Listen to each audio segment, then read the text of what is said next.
देखिए, आपका जो क्वेश्चन इधर बनता है, सतर्क रहना। इधर की धाराओं से एक क्वेश्चन निश्चित आएगा या अधिकतम 2 आ सकता है, मैं बता दूं। आपका बिहार जे में भी आपका एक क्वेश्चन बना था 113 ए से, एक क्वेश्चन आएगा। अब इन धाराओं को अच्छे से तैयार करना है, केस सभी 1-2 तैयार करना है।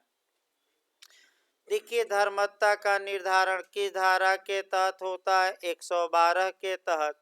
दूसरा जो क्वेश्चन बनता है कि 112 के तहत मातृत्व का निर्धारण एविडेंस में होता है कि पितृत्व का? तो पितृत्व का होता है, क्योंकि मातृत्व कभी भी विवादित नहीं रहता।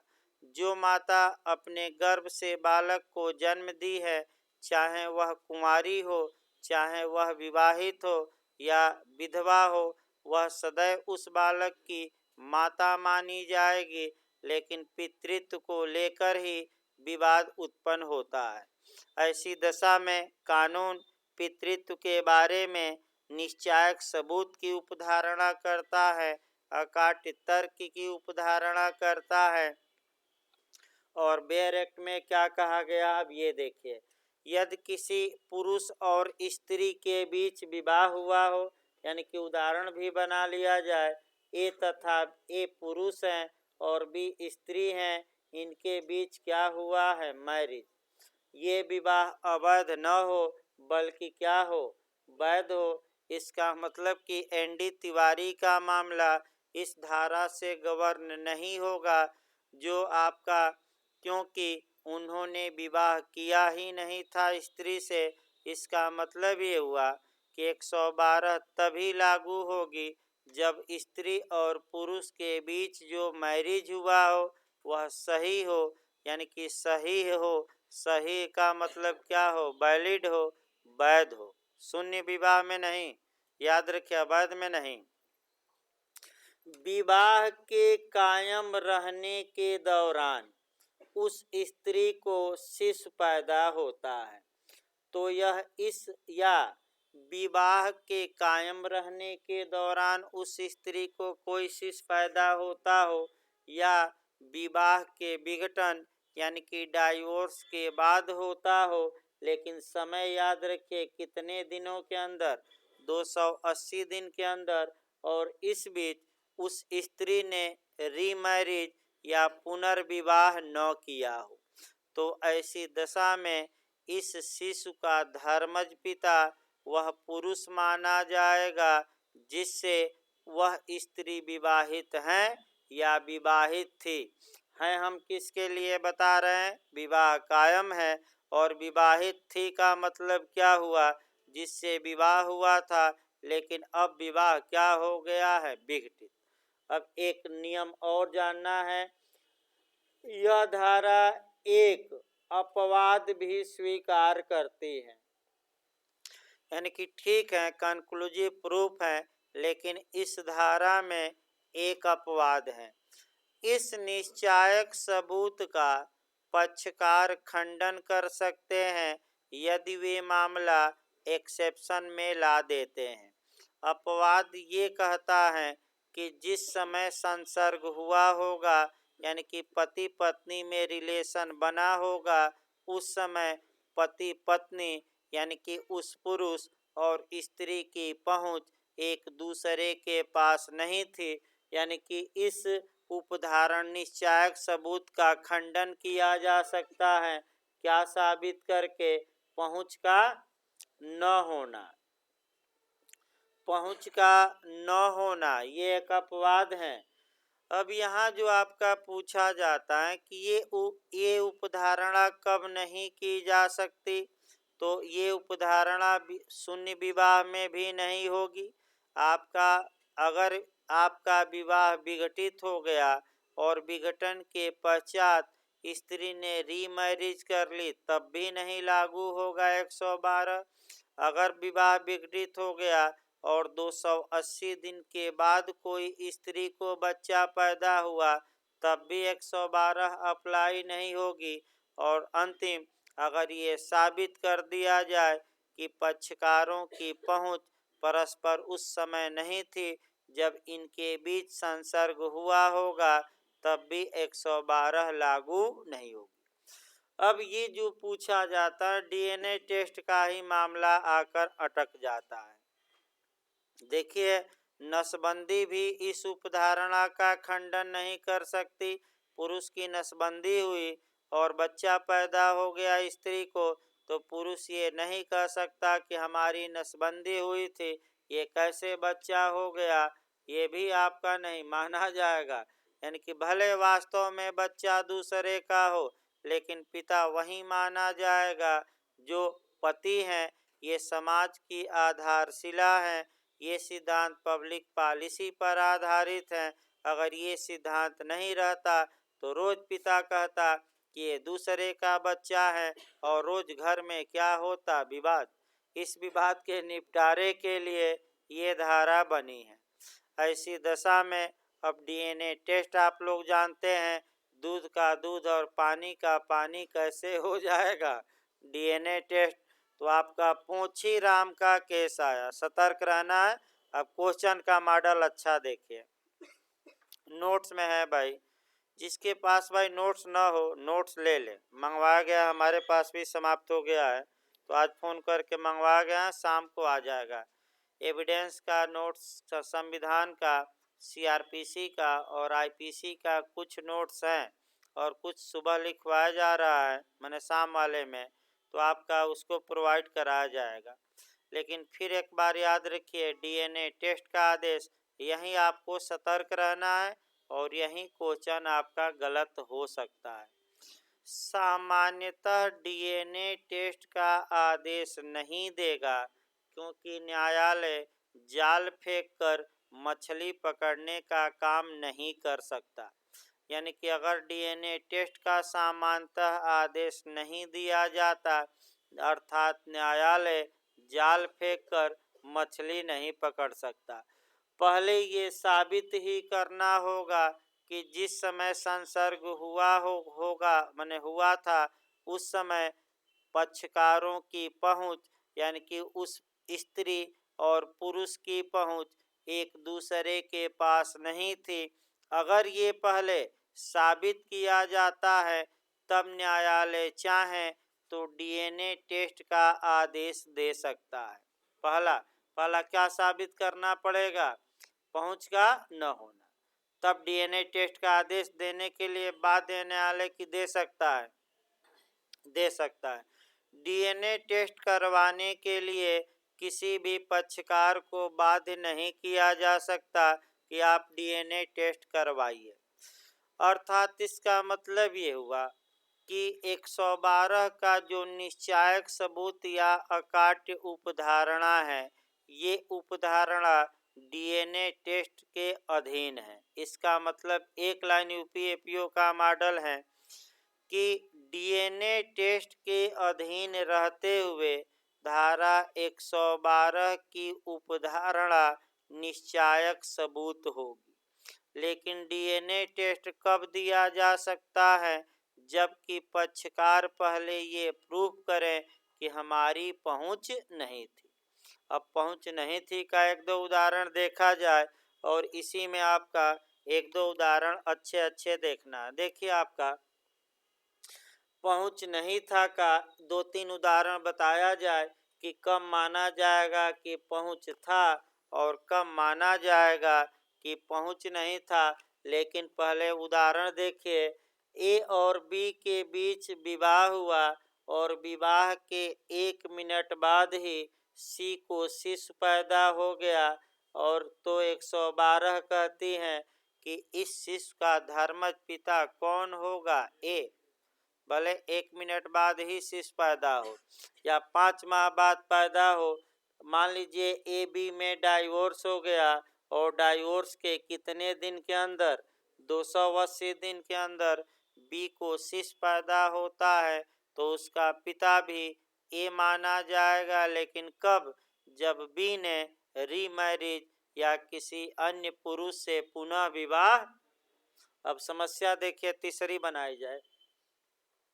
1 जनवरी को ए तथा बी में डाइवोर्स हुआ। 2 जनवरी को बी ने क्या काम किया कि सी से विवाह कर लिया, और एक डेट 3 जनवरी को बी को शिशु पैदा होता है। तो ऐसे उदाहरण में इस शिशु का पिता कौन माना जाएगा? ए माना जाएगा कि सी माना जाएगा? तो किसके साथ विवाह कायम है? ए के साथ कि सी के साथ? सी के साथ। तो कौन पिता माना जाएगा? सी। लेकिन जो ये सी हैं और ए हैं, एक बात इनको साबित करके बच सकते हैं, और वह ये बात कि जिस समय हमारा और बी का संसर्ग हुआ होगा उस समय मेरी पहुंच बी के पास नहीं थी। इसको कहते हैं धारा 11, यानी कि एविडेंस की धारा का सहारा लेंगे। 11 मैं बहुत क्या था घटना स्थल से दूर, तो आइए दूर एक दो करवा दीजिए भाई, तब तो सही रहेगा। मान लीजिए ए बी में विवाह हुआ और ए चला गया सऊदी अरब कमाने। सऊदी अरब चला गया, 5 साल वहीं रहा। इधर 2 साल बाद बी को क्या पैदा हो गया? शिशु। तो धारा तो अब बताइए, अब ये थोड़े हैं कि राजस्थान हाई कोर्ट जैसे मोर का उदाहरण दिया जाता है कि बाबा लोग हैं, फूक देंगे तो शिशु पैदा हो जाएगा। तो ये लीजिए आम खाइए। तो भाई कई बाबा हैं, अगर मुंह से फूक दिए तो क्या होगा? शिशु पैदा हो जाता है। तो बाबाओं पर ध्यान न दीजिए, कानून पर दीजिए, क्योंकि तमाम यहाँ टीचर भी हैं प्रयागराज और तमाम जगह, जहाँ की एक बार आपके सिर पर हाथ रख देंगे तो एक दिन में आप जज आपको बना देंगे। लेकिन यहाँ किसी को कोई लालीपाप आज तक नहीं दिया गया भाई। लालीपाप नहीं, पढ़ना आपको है, पढ़ाना हमें है। अब आप कितना तैयार करते हैं वो आपकी जिम्मेदारी है। यानी कि हमें केवल ये काम करना है कि भाई अच्छे से दिशा दिखाई जाए, और उस दिशा पर चलना किसका काम है? आपका। हाँ, ये है कि भाई चलेंगे उस दिशा पर तो निश्चित रूप से सफलता मिलेगी। और तमाम लोग कह सकते हैं कि इसके उदाहरण भी बने हैं, और आपका आगे आने वाली परीक्षाओं में उदाहरण और ज़्यादा बनेंगे। यानी कि बिहार एपीओ में उदाहरण ज़्यादा बनेंगे। जे में तो बनेंगे ही कुछ लोग। बिहार एपीओ में पूरी तरह जो बरसाती मेढक हैं, यानी कि रंगा सियार, पूरी तरह शाम वाले बैच में देखिए एकदम भर गए हैं। और बस उनका टारगेट ये है। ये सही बात है कि जो आदमी लास्ट में पढ़ाता है वो सबसे जोरदार रहता है, और आपका वहीं से क्वेश्चन हर एक आयोग बना देता है, चाहे यूपी हो या कोई भी। तो जो ये 1 माह का क्लास रहता है, ये हम प्रेशर में भी आदमी पढ़ाता है और बहुत अच्छा क्लास रहता है, चाहे शाम वाले बैच में या सुबह वाले। रेगुलर बैच तो आराम से चलता है, लेकिन इस समय का बैच क्या होता है, प्रेशर में थोड़ा अच्छा चलता है और टेक्निकल बातें दिमाग में आ जाती हैं। तो फिर एक बार देखिए, अब 11 का बचाव लेगा कि जब मैं सऊदी अरब है तो बच्चा यहाँ कहाँ से हो गया? ये तो बिल्कुल विपरीत बात है। मेरी पहुँच तो पत्नी के यहाँ कितने दिन से नहीं है? 5 साल। तो बच्चा मेरा कहाँ है? तो पहले पहुँच नहीं थी, साबित करो, और तब न्यायालय किसका आदेश देगा? डीएनए का। यानी कि डायरेक्ट डीएनए का नहीं है, नहीं कि सबको डीएनए टेस्ट करवा दीजिए, तब तो सारे विवाद आ जाएंगे कोर्ट में। अब उतना बताना संभव नहीं है, क्योंकि चूंकि कंपटीशन को भी। आइए 112 के बाद आपका 113।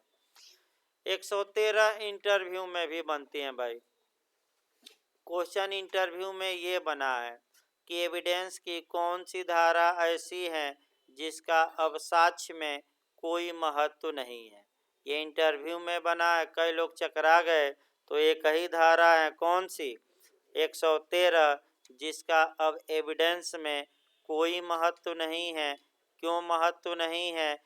क्योंकि इस धारा को 1876 ईस्वी में, याद नहीं, आज से 1.25 साल पहले ही 1876 ईस्वी में इस धारा को इंग्लैंड की प्रीवी काउंसिल ने अल्ट्रावायरस माने अधिकारातीत मतलब अवैध घोषित कर दिया था। तो जब धारा ही अवैध हो गई तो इसका साक्ष्य में क्या कोई मतलब रहेगा? नहीं। केस पूछ सकता है कि किस केस में किया गया, तो आपका दामोदर गोवर्धन बनाम देव राम कांजी। केस याद रखिए, हो सकता है पूछ ले। दामोदर गोवर्धन वर्सेज देव राम कांजी। दामोदर गोवर्धन वर्सेज देव, नोट्स में है भाई, देवराम कांजी के बाद में 1876 ईस्वी में प्रिवी काउंसिल ने इस सेक्शन को क्या घोषित कर दिया? Ultra vires. अब दो मॉडल चलना है। एविडेंस की कौन सी धारा अवैध है पूछे, 113। और यूपीएपीओ का मॉडल इस बार का है कि एविडेंस की कौन सी धारा निरसित या समाप्त कर दी गई है? 2। कौन सा सेक्शन? 2। हो सकता है पूछ ले, कौन सी धारा निरसित है, किस सन में निरसित की गई? 1938। और एविडेंस में प्रथम संशोधन कब हुआ? 1938। और कौन सी धारा अवैध है? 113। कौन सी धारा का अब साक्ष्य में कोई महत्व नहीं है? 113 को किसने अवैध घोषित किया? Privy Council. किस सन में? 1876। केस भी याद रखना है।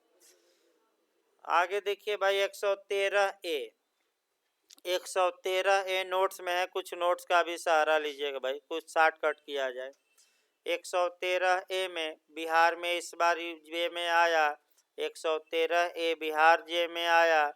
और कब बनी, कब जोड़ी गई, कब नहीं जोड़ी गई, ये नोट्स में डेट वाइज तैयार करना है। लेकिन आत्महत्या के दुष्प्रेरण के बारे में उपधारणा की धारा में, तो आपका जवाब रहेगा 113A में, यानी कि एविडेंस की धारा में 113A। दूसरा, किसी स्त्री ने आत्महत्या कितने दिन के अंदर किया हो, तो विवाह के कितने दिन के अंदर, और ये दिखाया गया हो कि आत्महत्या के पहले क्रूरता बरती गई है, तो न्यायालय यह उपधारणा कर सकेगा। अब तुरंत तय करना है कि 113A की उपधारणा ये तथ्य की उपधारणा है कि विधि की, ये भी क्वेश्चन बनता है। तो बताइए क्या बताया गया था? कर सकेगा। तथ्य की करने के लिए न्यायालय उपधारणा बाध्य है कि सबूत की मांग कर सकता है, कर सकता है। और उपधारणा कर लिया तो ये उपधारणा खंडनी। अब 113B आ जाइए, डावरी डेथ के बारे में उपधारणा, दहेज हत्या के बारे में उपधारणा की धारा में 113B में दी गई है। अब यह धारा कब जोड़ी गई? तो 1983 में जोड़ी गई, वो 113 है। और 1986 में 114B, नहीं 113B। इसको भाई नोट से पढ़ना है, को डेट वाइज कब जोड़ी गई, एक्ट नंबर क्या था, कब लागू हुई। अब ये नोट से पढ़िएगा, ये छोड़ा जा रहा है, ये नहीं कि इसको भी छोड़ दीजिए। अगला क्वेश्चन जो आपका बनता है, वह आपका जो बनता है, कह सकते हैं 114B से, कि आपका मने डावरी डेथ के बारे में उपधारणा की जाएगी, तो डेथ कितने दिनों के अंदर हुई हो, 7 साल के अंदर विवाह के, और ये दिखाया गया हो कि दहेज की मांग के लिए क्या किया गया था, तंग या प्रताड़ित या क्रूरता। मौत प्राकृतिक थी कि अप्राकृतिक, अप्राकृतिक या जलकर हुई, तो न्यायालय ये अनुमान लगा लेगा कि पति या पति के नातेदारों ने ही किसके लिए मारा है, दहेज के लिए। अब सबूत का भार पति पर होगा कि हमने नहीं मारा, जो भी साक्ष्य देना हो दीजिए, लेकिन बर्डन ऑफ प्रूफ किस पर शिफ्ट हो जाएगा, पति पर। अब देखिए डिटेल में कभी चलेगा तो इसका कारण बताएंगे। आपका कह सकते हैं कि बहुत लंबा चौड़ा चलता है भूमिका में, लेकिन अब यह है कि भाई कंपटीशन को दृष्टि में रख के चलाना है, फिर भी एक हम भूमिका बांधते हैं। ये जो धारा है, ये एक लाइन लिख लीजिए अलग से भाई, नोट्स में हो सकता है ना हो। मधु दंडवते समिति की सिफारिश पर की गई। देखिए ऋषि भाई, तो बाहर एक दो लोग आए हैं, क्या काम है पूछ लीजिए, तो निकल के एक बार पूछ लीजिए, बता दीजिए बैच के बारे में, नहीं तो फोन करते रहेंगे लोग।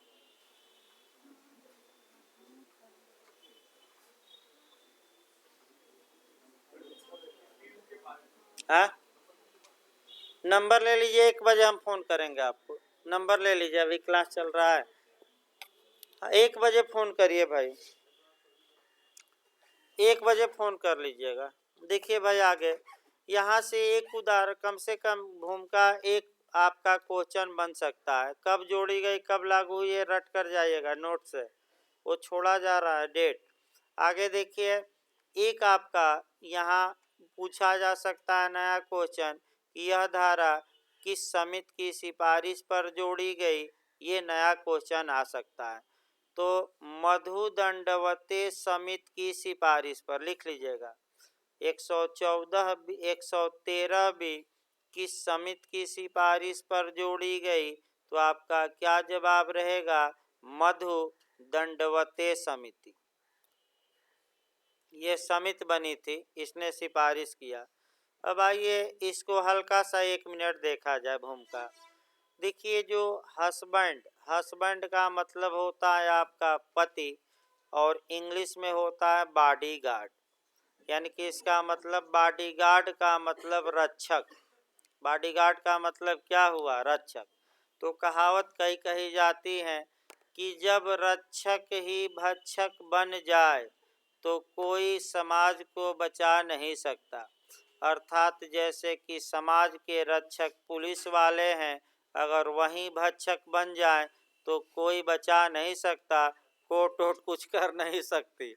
इसी प्रकार भाई बॉडीगार्ड यानी कि रक्षक पति है, और पति ही आमादा हो जाए कि हम अपनी पत्नी की जान ले ही कर मानेंगे, तो कोई समाज बचा नहीं सकता जल्दी।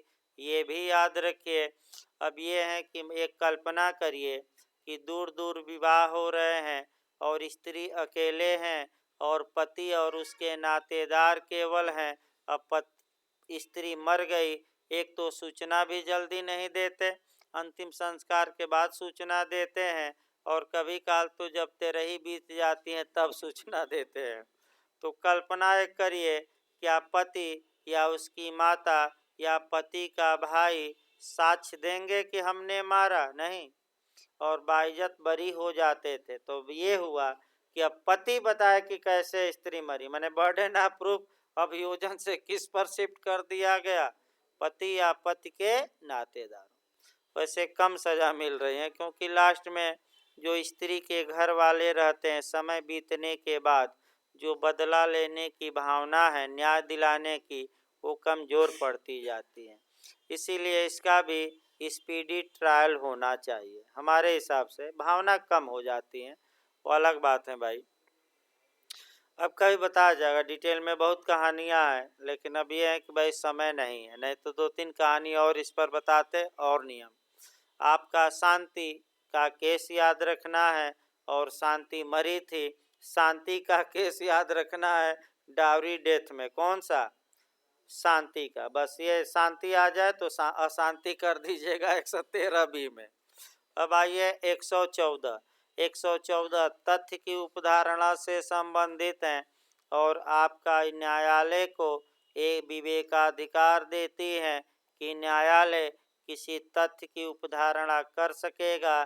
तो क्वेश्चन पहला बनता है कि धारा 114 किस अनुमान पर है? कौन सी उपधारणा है? तथ्यात्मक कि विध्यात्मक? तथ्यात्मक। न्यायालय बाध्य है कि विवेकाधिकार? बताते रहिए। विवेकाधिकार। सबूत की मांग कर सकता है कि नहीं? कर सकता है। उपधारणा खंडनी है कि अखंडनी? सदैव खंडनी। अब आइए भाई न्यायालय कुछ बातों का अनुमान लगा सकता है। अब यहाँ से आपका सतर्क ये रहना है कि यहाँ से जो अंदर से झारखंड और इत्यादि राज्यों ने क्वेश्चन बनाया, अब वो थोड़ा कर पाना मुश्किल रहता है। इसलिए मुश्किल रहता है कि कौन सा दृष्टांत किससे रिलेटेड है, ये पूछ लेता है। तो इसमें जो रिपीटेड क्वेश्चन है वो हम बता रहे हैं। कम से कम उस दृष्टांत को पकड़े रहिए, और अगर आप चाहते हैं कि भाई इससे एक भी क्वेश्चन गलत न हो, तब तो आपको जो दृष्टांत A B C D करके दिया है, सब दृष्टांत याद रखिए। भाई अगर आप चाहते हैं कि यहाँ से भी गलती न हो, वैसे मुश्किल है थोड़ा, लेकिन आपका जो कह सकते हैं कि पूछा गया है, कम से कम वह दृष्टांत हम बता सकते हैं। देखिए दृष्टांत आपका, इसमें जो दृष्टांत एक तो ए और बी, ये दोनों हम बताएंगे ही आपका खंड वाइज। फिर मैं बता दूं, ए और बी ये तो मैं बताऊंगा ही, लेकिन आपका दृष्टांत नंबर च निकालिए भाई। कोई न्यायिक कार्य जिसकी नियमितता प्रश्नगत है, असाधारण परिस्थितियों में किया गया था, न्यायालय ये अनुमान लगा सकता है। इसके बाद छ, ये दो दृष्टांत आता है कारोबार वाला भाई। हाँ यही छ आया है भाई, झारखंड में छ आया है, छ को इंग्लिश में आपका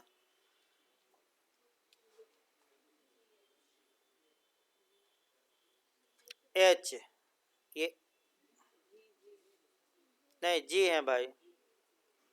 एफ और जी दो दृष्टांत अंडरलाइन करिए जो अब तक के इतिहास में पूछे गए हैं। दो दृष्टांत अंडरलाइन करिए, अगर चाहते हैं तो पूरा भाई आप याद कर सकते हैं, लेकिन दो रिपीटेड हैं। देखिए भाई दो दृष्टांत हम भी बताते हैं आपका, पहला और दूसरा। पहला दृष्टांत आपका है कि आपका चोरी का माल पाने वाला, और दूसरा दृष्टांत है, सही है ना, सहअपराधी। एक बार देख लिए तो दिमाग में, सहअपराधी। देखिए भाई आपका ध्यान समझिए, पहला दृष्टांत ध्यान समझिए। ये एक व्यक्ति है, इसके पास चोरी के कुछ समय के पश्चात ए के पास चुराया हुआ माल बरामद होता है। फिर एक बार समझिए, ए एक व्यक्ति है जिसके पास चोरी के कुछ समय बाद ए के पास चुराया हुआ माल पाया जाता है, तो न्यायालय ये अनुमान लगा सकेगा, बाध्य नहीं है, यह उपधारणा कर सकेगा कि ए या तो चोर है या चोरी का माल जानते हुए क्या किया है, पाया है। ये अनुमान लगाया जा सकता है।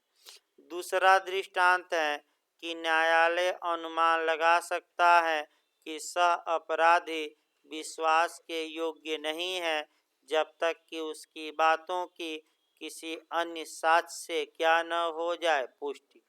तो सह अपराधी 133 में बताया जाएगा। इसके बाद आ जाइए 114 ए से भी क्वेश्चन बनता है, और 114 ए दुराचार के बारे में उपधारणा, बलात्संग के बारे में उपधारणा, ये भी आपका क्वेश्चन बनता है। और क्वेश्चन जानने से पहले आप अच्छे से इसका इतिहास जानिए, और यहाँ से भी क्वेश्चन बनता है कि दुराचार या बलात्संग के बारे में उपधारणा के धारा में, तो 114 ए में। देखिए आपका इसका इतिहास देखना पड़ेगा भाई, कब जोड़ी गई, इसके बाद आपका कब जोड़ी गई, कब प्रतिस्थापित की गई, ये सब क्वेश्चन बन सकता है केस।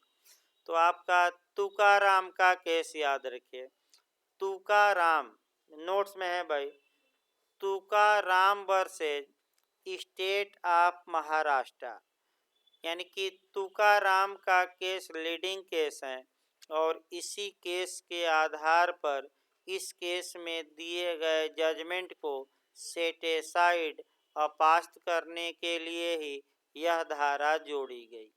तुकाराम का केस मथुरा रेप केस के नाम से जाना जाता है। मथुरा लड़की का नाम था, उपनाम पूछ सकता है, मथुरा रेप कांड यानी कि लड़की का नाम था। देखिए हुआ क्या था इस केस में भाई, एक लड़की अपने घर से भाग गई थी, उसका भाई और तमाम लोग गए थाने पर, लड़की को वापस लाने लगे थाने से। तत्पश्चात जब वह गेट पर खड़ी थी तो पुलिस वालों ने उसे बुलाया, और बुलाने के बाद उसके साथ दुराचार किया। मुकदमा हुआ पुलिस वालों पर।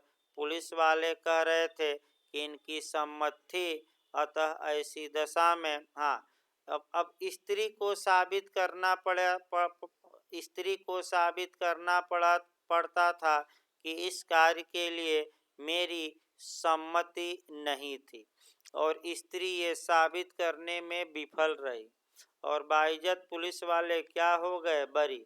तो देश में हो हल्ला मचा, और हो हल्ला मचा तो कानून में बदलाव लाया गया, और 1983 ईस्वी में 114 ए जोड़ी गई। अब क्या कहती हैं, अगर कोई स्त्री कहती है कि उसके साथ दुराचार हुआ है और दुराचार हुआ है, तो न्यायालय ये उपधारणा करेगा कि उसके साथ दुराचार हुआ है। अब उस स्त्री की स्वतंत्र सम्मत थी, इस बात को साबित करने का भार अभियुक्त पर होगा। यानी कि अगर अभियुक्त ये साबित कर दे कि स्त्री की स्वतंत्र सम्मत से ये कार्य हुआ है तो बचेगा, अन्यथा बचाव का हकदार नहीं हो। यानी कि अब स्त्री को साबित नहीं करना है कि हमारी सम्मत नहीं थी, बल्कि ये अनुमान लगा लिया जाएगा कि स्त्री की सम्मति नहीं थी।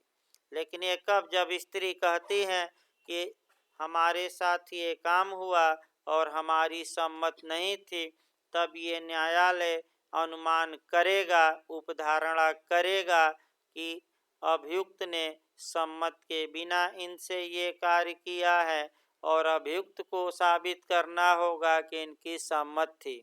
साबित कर दिया तो ठीक, और नहीं किया तो दंड का क्या होगा, भागी।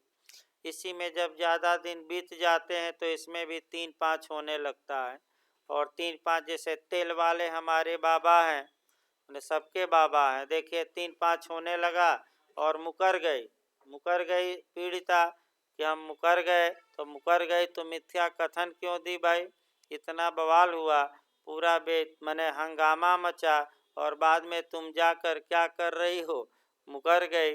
तो एक्सटॉर्शन भी की थी बाबा का, उद्यापन, यानी कि आप उद्यापन की थी कि इतना पैसा दीजिए, और नहीं तो मैं ये जो वीडियो बना है तेल मालिश का क्या करूँगी, वायरल। तो कल ही शाम को बताया गया कौन सी धारा लागू होगी, 383 एक्सटॉर्शन। ये शुद्ध किसको मान हानि हो जाएगी, ख्यात की। मैंने ख्यात किसका अपमान होगा, बाबा की ख्यात की। वैसे भी भाई अब गृह मंत्री रहे और राज्य मंत्री। आगे देखिए भाई, ये तुकाराम का केस याद रखना है। फिर आपका चूंकि 2013 ईस्वी में 375 IPC 376 ए भी सबको नए सिरे से लिखा गया, तो ये हुआ कि जो 1983 में ये 114 ए जोड़ी गई है, इसको भी नए सिरे से लिख दिया जाए। तो अगला क्वेश्चन बन सकता है कि एविडेंस की धारा 114 ए कब प्रतिस्थापित की गई। तो जोड़ी कब जोड़ी गई, तो 1983, और प्रतिस्थापित कब की गई, 2013। किस समिति की सिफारिश पर प्रतिस्थापित की गई, तो जस्टिस JS वर्मा। किस समिति की, जस्टिस JS वर्मा। उसको नोट्स में देखिए है कि नहीं, प्रतिस्थापित 2013 में है ना, हाँ उसको लिख लीजिए। तुकाराम का केस भी होगा। देखिए आगे चला जाए भाई, इस प्रकार आपका ये चैप्टर थोड़ा लंबा चल गया, टेक्निकल क्वेश्चन भी आते हैं। अब आइए आपका स्टापेल अभी लास्ट में पढ़ाया जाएगा भाई, कुछ आगे बढ़िए क्योंकि आपका स्टापेल में मामला फंस जाएगा। अब आ जाइए भाई आपका अध्याय, आगे देखा जाए अध्याय 9। यहाँ से आपका क्वेश्चन अब तेजी से भागेगा, यानी कि अब बेयरट की भाषा क्या होगी, स्पीड बनती है अध्याय 9 से। यानी कि 118 से लेकर और 167 तक में 1-2 धारा के अलावा ऐसी कोई धारा नहीं है जो समय ले। लेकिन प्री में क्वेश्चन बन रहे हैं इधर से। 118 देखिए, साक्षियों का अध्याय 9 हम चल रहे हैं, साक्षियों के विषय में, यानी कि गवाहों के विषय में। तो 118 से एक क्वेश्चन बनता है। देखिए, कौन साक्ष्य दे सकता है, अर्थात कौन व्यक्ति सक्षम होगा जो न्यायालय में आकर गवाही दे। पागल सक्षम होगा कि नहीं, इडियट या मूर्ख सक्षम होगा कि नहीं, बालक सक्षम होंगे कि नहीं, इसी बात का उल्लेख किया गया है। तो आपका बार काउंसिल ऑफ इंडिया के एग्जाम में भी पूछा गया था भाई। सक्षमता का पैमाना देखिए, चाहे पागल हो, चाहे बालक हो और चाहे रोगी हो, एक ही पैमाना याद रखिए। यदि वह न्यायालय द्वारा पूछे गए प्रश्नों को क्या कर रहा है, समझ रहा है और उसका युक्ति संगत यानी कि उचित उत्तर दे रहा है, तो भले दुनिया उसे क्या कहे, पागल, वह सक्षम साक्षी माना जाए। बस एक पॉइंट याद रखिए, सक्षमता का निर्धारण का पैमाना क्या है? तो पैमाना यही है कि क्या वह व्यक्ति जो न्यायालय में गवाही देने आया है, क्या वह न्यायालय के प्रश्नों को समझ रहा है और उसका उचित उत्तर दे रहा है। अगर है तो वह क्या है, सक्षम, और नहीं दे पा रहा है तो अक्षम। अब आइए पूछ लेगा 8 साल का बच्चा सक्षम साक्षी होगा कि अक्षम, तो इसी पैमाने पर कसेंगे।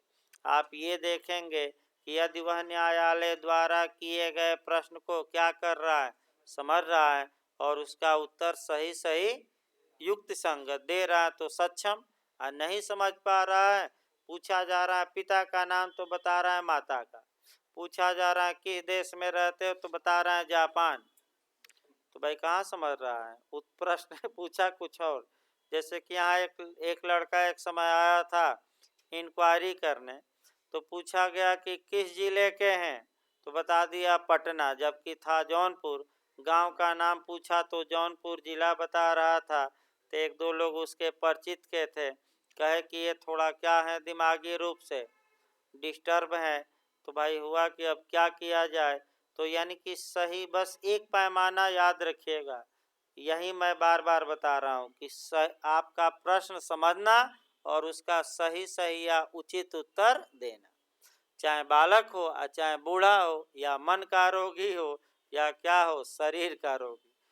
पागल सक्षम साक्षी होगा कि अक्षम, सक्षम। लेकिन बस यही है कि पागल से जो प्रश्न पूछा जाए वो क्या कर रहा हो, समझ रहा हो और उसका उचित उत्तर। अब देखिए क्वेश्चन क्या बनता है, तब डायरेक्ट शुरू किया जाए। कौन निम्नलिखित में से कौन सक्षम साक्षी नहीं है, यही बनता है क्वेश्चन, इसी को पकड़ना है, अलग से भले लिख लीजिए। दे देगा 10 साल का बालक, सक्षम है। दे देगा 65 साल का बूढ़ा, वो भी सक्षम है। दे देगा पागल, वो भी सक्षम है। और एक दे देगा इडियट, इडियट यानी कि मूर्ख, मूर्ख जन्मतः मूर्ख, यानी कि जन्मतः ही उसे कुछ नहीं आता। कहेंगे पूरब चलने के लिए तो कहाँ चलेगा, पश्चिम। आप पूछेंगे पिता का नाम तो बता देगा जापान। तो कुछ लोग जन्मतः मूर्ख होते हैं और जन्म से ही उनको कुछ समझ में नहीं आता, तो ऐसे इडियट हमेशा बचाव के हकदार हैं। 84 में भी बचेंगे आईपीसी, और यहाँ भी कभी भी वो सक्षम साक्षी नहीं माने जाए। अब दूसरा बनता है कि गूंगा, तो गूंगा जो है बोल नहीं सकता, क्या वह सक्षम साक्षी होगा कि नहीं? तो अगली धारा गूंगा पर ही तो बनी है, और किस पर बनी है, कौन सी धारा? 119 बताया जाएगा, लेकिन पहले 118 देख लिया जाए। उस भाई देखिए, अब 118 डायरेक्ट देखिए, कौन साक्ष्य दे सकता है। देखिए सभी व्यक्ति सक्षम साक्ष्य देने के लिए सक्षम होंगे। तो एक और क्वेश्चन बना था भाई इस पर, और वह क्वेश्चन ये बना था कि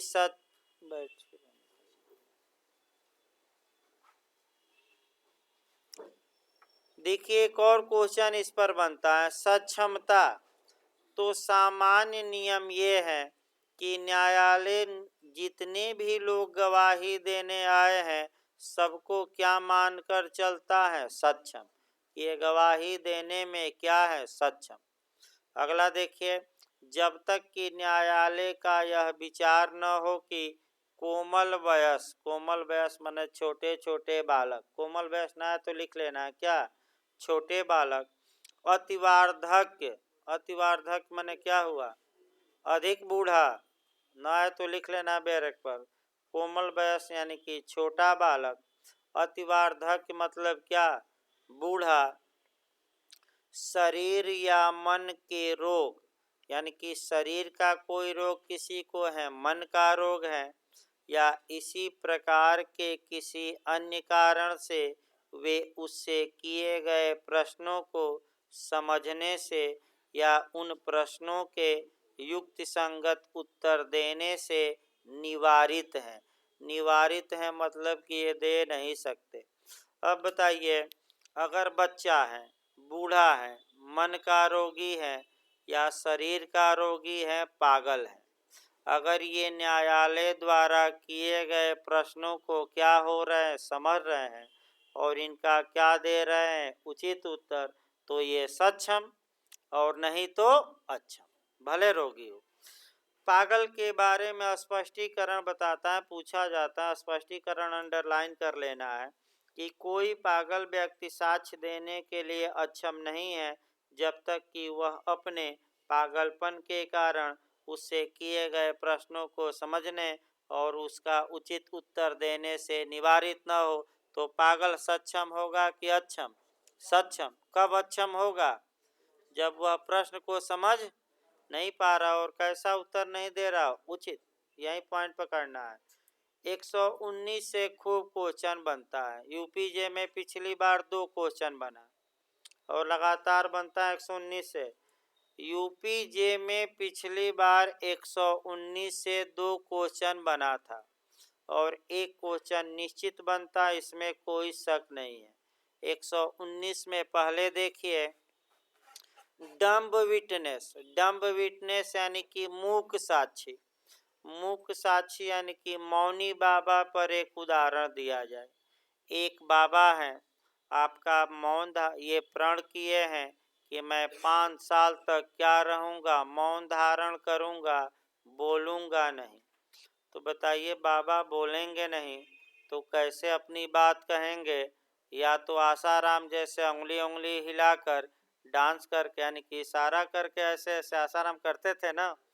जाकर वीडियो देख लीजिएगा भाई, जिसको शक हो। अब नागिन डांस, मोरनी डांस, फूल डांस, आपका तमाम डांस करते थे। राम रहीम डांस, तमाम डांस करते थे ना। ये ना आपका अच्छा देखिए, नागिन डांस और मोरनी डांस बहुत अच्छा करते थे। फूल डांस भी करते थे, यानी कि फूल लेकर क्या करते थे, नचाते थे और क्या करते थे, और जिस पर फूल फेंक दिए यानी कि वो स्वर्ग की सीढ़ी क्या हो गया, मिल गया। तो आपका ये भी समझना है भाई। देखिए आगे देखिए, यानी कि इसका मतलब ये हुआ कि अगर कोई मूक साक्षी यानी कि बोलने में कोई आपका व्यक्ति असमर्थ है, तो ऐसी दशा में वह अक्षम नहीं हो जाता, वह सक्षम ही होगा। तो इशारों द्वारा, चिन्ह बनाकर, संकेत द्वारा जिस प्रकार से चाहे वह अपना साक्ष्य दे सकता है। लेकिन अगर वह लिखित में देता है तो वह न्यायालय के सामने लिखेगा, खुले न्यायालय में, और जो बातें वह लिख कर देगा वह दस्तावेजी साक्ष्य न मानकर कौन सा साक्ष्य माना जाएगा? मौखिक। एक केस बता दिया जाए और कल बताया जाएगा। एक केस आता है भाई, इस पर याद रखिएगा, क्वीन इम्प्रेस वर्सेज अब्दुल्ला। इस पर याद रखना है। उत्तराखंड में पिछली बार बना। ये केस मृत्युकालिक कथन से संबंधित है। Queen impress versus Abdullah. इसको कल बताया जाएगा भाई। थोड़ा शरीर अब बोलने में थोड़ा दिक्कत आ रही है, नहीं तो शाम को डिस्टर्ब हो जाएगा। 10 मिनट पहले ही रोक दिया जाए भाई, नहीं तो शाम को पता लगा कि चल ही नहीं पाएगा, शाम वाले बौखला जाएंगे। तो कल आपका 119 से शुरू किया जाएगा। भूमिका बांध, हाँ तो ओरले न माना जाएगा और क्या। अभी बताया जाएगा कल केस भाई, डिटेल में बताया जाएगा। ये अभी 2 क्वेश्चन अभी बता कहाँ गया भाई, ओरल एविडेंस ही तो माना जाएगा, यही तो बताना था।